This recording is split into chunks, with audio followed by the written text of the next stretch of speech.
Supreme court का एक बड़ा फैसला आया है और ये खबर उनके लिए है जो पति पत्नी में जिनमें वैवाहिक विवाद चल रहा है। ऐसे में अगर कोई पति या पत्नी अपनी बातचीत का टेलीफोन रिकॉर्ड कर ले और अदालत में पेश कर दे तो क्या वो जो बातचीत है टेलीफोन जो रिकॉर्डिंग है जो सहमति से नहीं हुई है तो वो क्या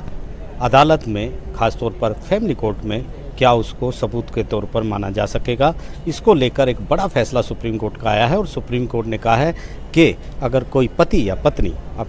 जो है वो एक दूसरे की टेलीफोन रिकॉर्ड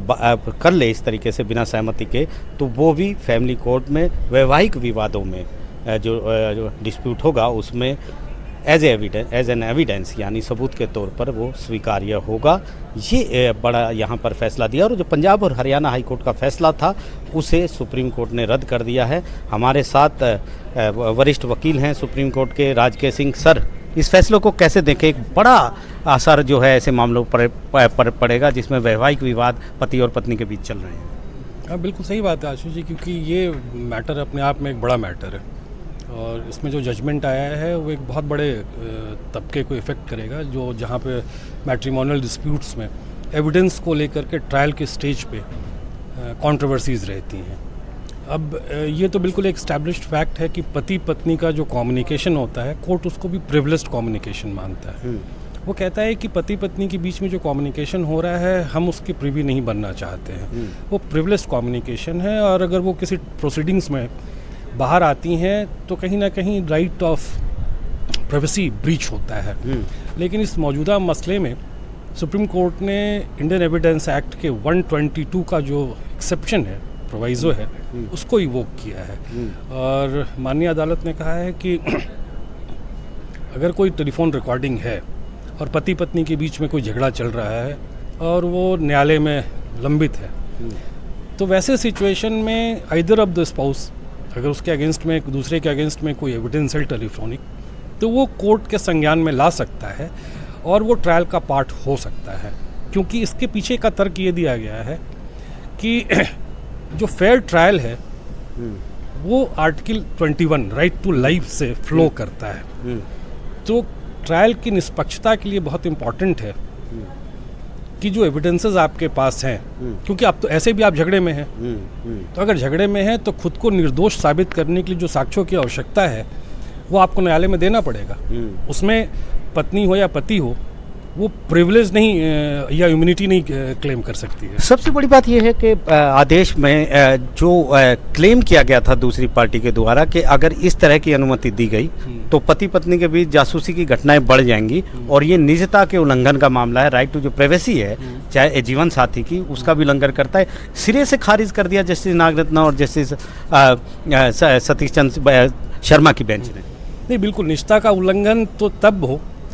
देखिए किसी भी मैरिज का 3 स्टेज होता है। जब पति पत्नी की बात कमरे में होती है तो वो प्रिविलेज्ड है, कमरे के बाद ड्राइंग रूम में आती है, ड्राइंग रूम के बाद वो बाहर आती है, सड़क पे आती है, सड़क के बाद पुलिस स्टेशन में जाती है, पुलिस स्टेशन के बाद कचहरी चली जाती है। यही 5 स्टेज में मैट्रिमोनियल डिस्प्यूट है। तो जिस दिन कमरे से बाहर आई तो निजता तो उसी दिन ब्रीच कर गई। तो अब आप रिट्रोस्पेक्टिव इफेक्ट से जब आप एक दूसरे से लड़ रहे हैं और एक दूसरे को पराजित करने के लिए तमाम हथकंडे अपना रहे हैं तो ये निजता का इम्यूनिटी मांगना कहीं ना कहीं आर्टिकल 21 का दूसरे के जो राइट है उसको ब्रीच करने के बराबर है। यही बात जस्टिस नागरत्ना ने बोला है कि आर्टिकल 21 को अपहेल्ड करने के लिए हम इस प्रिविलेज कम्युनिकेशन को संज्ञान में लेंगे और एविडेंस का पार्ट बनाएंगे। जी, सबसे अहम बात है कि ये जो मामला था ये पंजाब और हरियाणा हाई कोर्ट गया था क्योंकि फैमिली कोर्ट ने जो पति ने जो ये दाखिल किए थे टेलीफोनिक रिकॉर्ड पत्नी के बिना उनकी सहमति के उसको मंजूर कर लिया था। फिर मामला हाई कोर्ट गया, हाई कोर्ट ने इसे खारिज कर दिया और कहा ये निजता का उल्लंघन है और इस तरीके से ये बिना सहमति के इस तरह से ये नहीं हो सकता। लेकिन सुप्रीम कोर्ट कुछ इतर बात कर रहा है। तो क्या ऐसे ये जो फैसला है ये वैवाहिक डिस्प्यूटों के बीच अगर पति या पत्नी एक दूसरे से टेलीफोन पर बातचीत करते हैं तो दोनों को काफ़ी सावधान रहना पड़ेगा बातचीत करने के लिए? अब सावधान, हाँ, ये यहाँ पे है कि अगर अब भविष्य में पति पत्नी एक साथ रह रहे हैं और उनको नहीं पता है कि भविष्य में झगड़ा हो जाएगा तो यहाँ पे एक थोड़ा ग्रे एरिया है जजमेंट का, जहाँ पे अविश्वास जो है थोड़ा सा स्ट्रोक करेगा। लेकिन यहाँ जैसे नागरत्ना अपने फैसले में यही बोल रही हैं कि ये जो तर्क है कि एक दूसरे की जासूसी बढ़ जाएगी, ये कोई तर्क ठहरता नहीं, क्योंकि आप एक तरह से मान लीजिए जब आप अदालत पहुँच गए एक दूसरे के खिलाफ तो शादी एक तरीके से टूट चुकी है और भरोसा दोनों को एक दूसरे पे है नहीं, जो मीडिएशन की प्रोसीडिंग होती है, क्योंकि अदालतों का पूरा थ्रस्ट होता है कि इंस्टीट्यूशन ऑफ मैरिज को बचाया जाए।